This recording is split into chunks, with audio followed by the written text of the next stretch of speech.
আসসালামু আলাইকুম সুপ্রিয় দর্শক, RFQ মিডিয়া চ্যানেল থেকে আবারও এসেছি আপনাদের কাছে একটি নতুন ভিডিও নিয়ে। দেখুন আমার ছাদ কৃষি, আমি রফিক। আমার বাসায় ছাদ কৃষি দেখুন সুন্দরভাবে। একটি লেবু গাছ, এই দেখুন লেবু, একটি গাছের ভিতরে কত লেবু দেখুন। যে দেখুন লেবু, যে দেখুন পর্যাপ্ত পরিমাণ লেবু ছড়া গাছের মধ্যে। এই গাছটি রয়েছে, আমি একটি ড্রাম দিয়ে ট্রিন বানাইছি, কি ট্রিন দিয়ে ড্রাম বানায় এই গাছটি রোয়া হয়েছে ইনশাল্লাহ। একটি আকর্ষণীয় বেগুন গাছ, দেখুন কত বেগুন ছড়া আছে এখানে, সাদা সাদা। এই যে দেখুন, এই যে দেখুন অসংখ্য বেগুন, অসংখ্য। এটা হচ্ছে সাদা সুস্বাদু বেগুন যাকে বলা হয়, সাদা বেগুন। এই যে দেখুন বেগুন, রোদ্রের কারণে ভিডিও ভালো হচ্ছে না। বেগুন গাছটা দেখুন। এখন একটি আকর্ষণীয় গাছ দেখাতে চলেছি, এটা হচ্ছে পেয়ারা গাছ। এই দেখুন আমার ছাদ কৃষি, এটি একটি পরিশ্রমের ব্যাপার স্যাপার আছে। আসলে ছাদে পরিশ্রম করলে মেলা কিছু পাওয়া যায়। এই দেখুন পেয়ারা, জোড়া পেয়ারা, এই যে পেয়ারা, ওই পেয়ারা, ছোট্ট একটি বালতির ভিতরে এই গাছটি আমি রোপণ করেছিলাম। এখন আমি আপনাকে দেখাবো একটি আম গাছ। এই আমের মুকুল ধরতেছে, এই যে দেখুন সুন্দর একটি আম গাছ। এই আমটি ড্রামে রোয়া হচ্ছে, এবং কি এই হচ্ছে আঙ্গুল ফল গাছ। এই দেখুন আঙ্গুল ফল গাছ কত গুড়ি বয়ে গেছে ইনশাল্লাহ।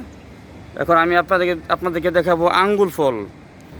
এই দেখুন আমার গাছের আঙ্গুল ফল, এই হচ্ছে আঙ্গুল ফল, এই হচ্ছে আঙ্গুল ফল, এবং এটার ভিতরে আঙ্গুল ফল আছে।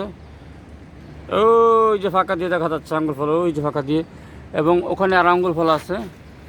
দুষ্ট দুষ্ট পোলাপানগুলো আমার গাছের ফল খেতে চুরি করে নিয়ে যায়। এই দেখুন পোলাপানগুলো দাঁড়িয়ে আছে, এগুলো চোরের মতো দেখা যাচ্ছে, চুরি চুরি করতেছে আর কি। আমি একটু আড়াল হলে আমার গাছের ফল তারা ছিঁড়ে নিয়ে যায়। তবে আজকে কাম হচ্ছে না। একটি আনার গাছ, এই দেখুন একটি আনার, এই যে দেখুন আনার, আনারটি কোথায় গেল? এই যে দেখুন একটি আনার, সুন্দর একটি আনার, আনারটি দেখুন সুন্দর। এই হচ্ছে একটি ড্রাগন গাছ, ড্রাগন ফল। এই হচ্ছে ড্রাগন ফলের গাছ। এই একটি গাছ থেকে আমি অনেকটি গাছ বানিয়েছি। এই যে একটি গাছ বানাইছি, তার মানে একটি ড্রাগন গাছ থেকে আমি 3টি ড্রাগন গাছ বানাইছি। এটি পুঁইশাক, এটি হচ্ছে বরবটি, ভেন্ডি বলা হয়, ভেন্ডি বলা হয় একে। আর এটি হচ্ছে আমড়া গাছ। এই দেখুন আমড়া গাছে ফুল ছাড়তেছে, এটা হচ্ছে বরিশাল আমড়া গাছ। এই দেখুন এই বালটির ভিতরে। আর আরেকটি লেবু গাছ, এটা হচ্ছে 12 মাসের লেবু। আপনারা যদি ছাদ কৃষি করেন অবশ্যই RFQ মিডিয়া চ্যানেলটি দেখে সাবস্ক্রাইব করে আমার সাথে যোগাযোগ করবেন, ইনশাআল্লাহ আমি পরামর্শ দিতে বাধ্য। এই দেখুন একটি আনার গাছ, এই দেখুন আমার আনার গাছের আনার আলহামদুলিল্লাহ কত বড় হয়েছে দেখুন। একটি আনার, এবং নিচে এই আরেকটি আনার, এটি ছোটো। এরকমভাবে আনার ছাড়তে থাকবে 12 মাস আশা করি। আর এটা হচ্ছে গেট ফুল গাছ, আমি ছাদে লাগাইছি। এটা একদম নিচে পড়ে যাবে, 5তলা থেকে একদম নিচে পড়ে যাবে ইনশাল্লাহ। এটা আমার বাসার ছাদ, আশেপাশে বাসাগুলো। এই হচ্ছে মরিচ গাছ, এটা হচ্ছে 12 মাসা মরিচ, অল টাইম মরিচ থাকবে ইনশাল্লাহ। এই দেখুন মরিচ, ছোটো ছোটো মরিচ। এই গাছটা থেকে অনেক মরিচ খাওয়া হয়েছে ইনশাল্লাহ। এই দেখুন কত মরিচ, চারদিকটা দেখুন মরিচ দিয়ে ভরপুর। এটি 1 সপ্তাহের ভিতরে সবগুলো মরিচ বড় হয়ে যাবে ইনশাল্লাহ।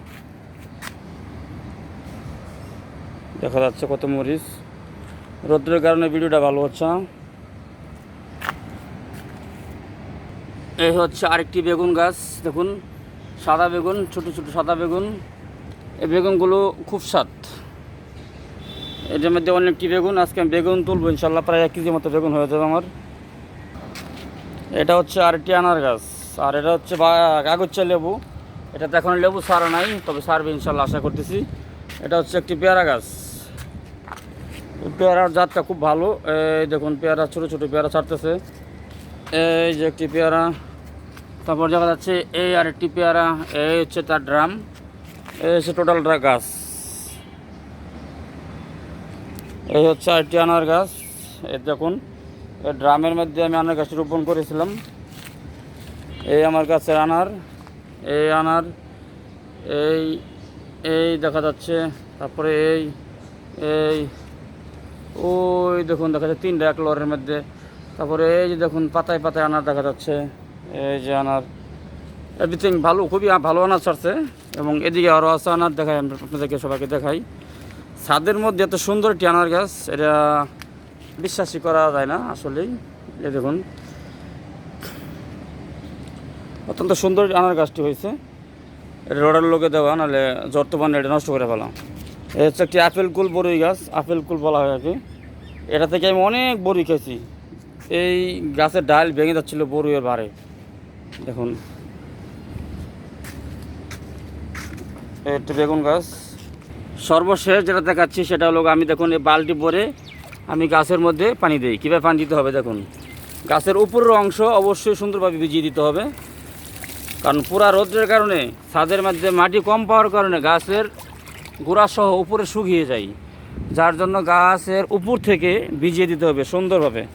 এরকমভাবে দেখুন, এরকমভাবে ভিজিয়ে দিলে গাছ কিচ্ছু হবে না, নষ্ট হবে না, ইনশাল্লাহ গাছ ভালো থাকবে, তরতাজা থাকবে। এই গাছটাকে আমি উপর থেকে ভিজিয়ে দিলাম। আপনারা যদি ছাদে গাছ রোপণ করতে চান অবশ্যই কমেন্টস করে পাঠাবেন, কীভাবে রুতে হবে না রুতে হবে আমি সব বলে দেবো ইনশাল্লাহ। আজকের মতো ভিডিওটি এখানেই শেষ।